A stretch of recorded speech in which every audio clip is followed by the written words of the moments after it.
Former GOP megadonor Seth Klarman urged voters to support Democrats in the coming midterm elections and said in a recent interview that he believes democracy is at stake. "One of the reasons I'm willing to come out of my shell and talk to you is because I think democracy is at stake," Klarman said in an interview with the New York Times published on Saturday. "And maybe I'll be able to convince some other people of that and get them to support Democrats in 2018.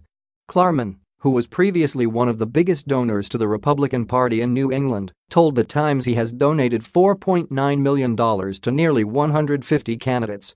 Some of the Democratic candidates who have received Klarman's cash in this election cycle alone are Massachusetts Rep. Joe Kennedy III, Texas Senate candidates Representative Beto O'Rourke and Senator Kirsten Gillibrand, DNY, a potential presidential candidate. But, as Klarman puts it, I'm not a Democrat. We need to turn the House and Senate as a check on Donald Trump and his runaway presidency." Klarman, who donated more than $2.9 million to Republicans in the 2016 election cycle, said. The hedge funder said he feels betrayed by spineless Republicans who he says have been profiles in cowardice. Now, Klarman says the only option is to act as a check and balance. "If one looks at my past giving, one might think that several million, 5 or 6 million, might be a lot in a cycle," Klarman said. But he added that he is stretching far beyond what I usually do in the current cycle.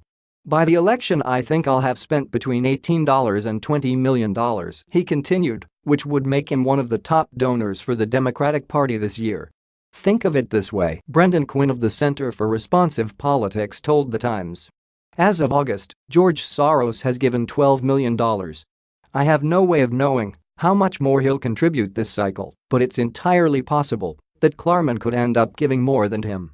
Klarman called the current state of Washington an emergency and suggested voters consider the price tag for democracy in the coming midterm elections. "It seems like the answer should be a huge amount," Klarman said. Klarman, who has a history of slamming President Trump, also accused Republicans of giving a huge tax cut largely to rich people and slammed them because they were supposed to be the fiscally responsible party. "Whatever irresponsible fiscal things the Democrats do won't be worse than what the Republicans have already done," Klarman said. Though Klarman said his interview with The Times could conceivably upset a few of my clients, he added that it's more important that I do what my conscience requires by speaking out. "There are things more important than making money," Klarman concluded.